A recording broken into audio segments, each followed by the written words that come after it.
Now, once again, Raymond Arroyo. Welcome back to The World Over. With Islamic radicals continuing to occupy Mosul in Iraq, the already shrinking Christian population is under renewed assault. With Sharia law being imposed, Christians are being openly persecuted or driven out of Iraq. What can be done to protect that population in the region, and what might renewed U.S. involvement in Iraq achieve?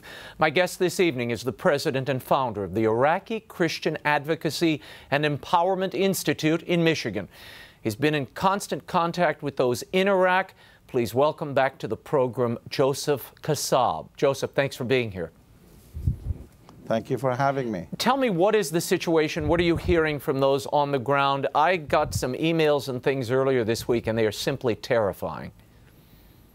Well, that is very much true. The situation at this time in Mosul and the surrounding area is very chaotic, volatile, and we just don't know at this time how bad it is, because there is no phone, there is no internet, there is no social media services, and it is very, very hard to get to know exactly what's happening on the ground. But when we talk to our people, they are very, very afraid of what's going on, and they are asking us as people in the diaspora to help them in any way we can in order to provide aid and protection for them. What is happening? I mean, this group, this ISIS group, this is sort of an al-Qaeda offshoot.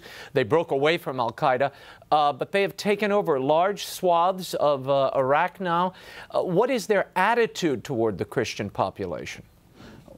Well, I need to say that their attitude at this time, especially in Mosul and the other areas that they already occupied, is that they are implementing the extreme Islamic rules on everybody, especially the minorities, the women, the minors. And also anything un-Islamic has been either destroyed or removed. And also anything is Sunni, for some reason, they are Sunni or Shia, they are removing it. So we don't know exactly what they are after. But I must re-emphasize one fact, and that is these people are much, much brutal than the Al-Qaeda itself that we know of. Wow. Now, but wait a minute. I was told, and all these reports tell us, that these are Sunni militants. You're saying Sunni paraphernalia and identification is being removed? Well, it seems to me that they are Sunnis, but it looks like they are completely very extremist Sunnis, and they are not like any other Sunnis, and that's why they are killing many, many people from Mosul who are Muslims. Some of them are Sunnis, and some of them are Shias. So they are not differentiating at this time. Anybody is opposing to them, end up removed. That is the thing they are doing at this time. What should be the reaction of the United States? There are those saying the United States has to send more troops. The president has not ruled out a targeted military attack of some sort, depending on the need. Your thoughts? We have Bishop Slayman on the ground saying, no military intrusion at all. What would you say? What are the people you're in contact with saying?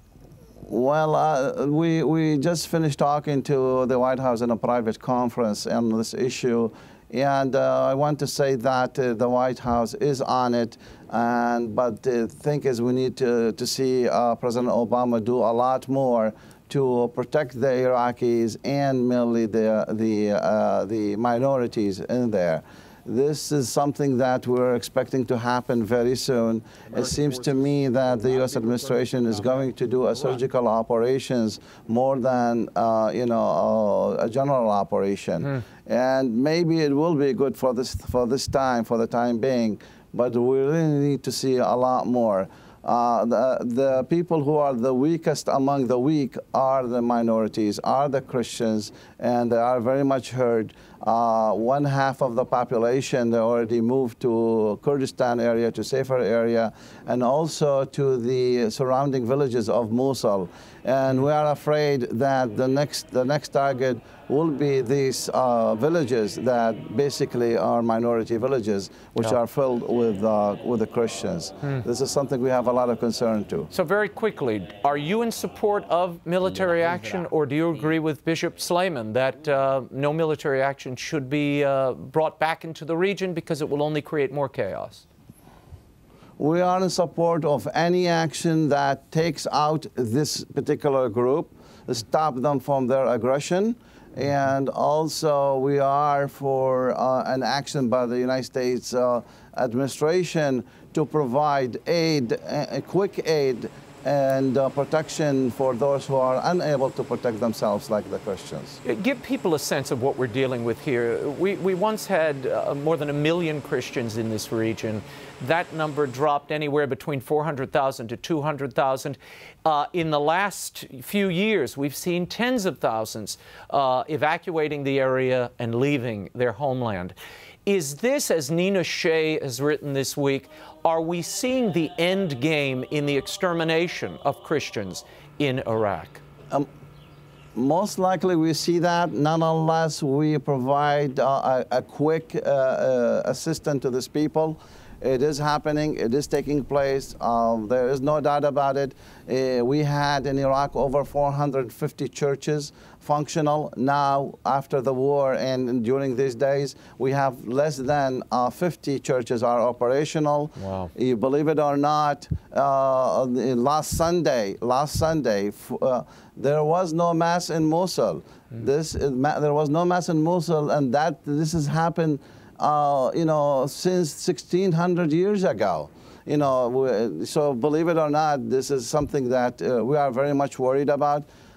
People are fleeing in droves, aimless, and they don't know what to do. And thank God there are people who are receiving them in the surrounding villages and in Kurdistan to support them and give them at least some safety until they compose themselves. What are you asking people here to do? What can people do in the United States, in Europe, and our viewers even in Africa? Yes, unfortunately, the people outside Iraq, mainly in the Western Hemisphere, they don't know very much about who the Christians of the Iraq are, who the Christians of the Middle East are. It is very important for them to get to know who these Christians are. These are biblical Christians. These are ancient Christians, started with the cradle of Christianity, and therefore they should be saved. Therefore, we are asking them to be involved, to speak up about these atrocities against them, and convince their governments that they should be providing help and protection for this community. It is really important. We're asking them, and we plead to them not to leave their brothers, the Christians, alone. Joseph Kassab, we thank you so much. We will be in touch with you in the days ahead, and we hope people will keep this situation in their prayers and certainly reach out to this beleaguered and tortured community. Thank you so much, Joseph.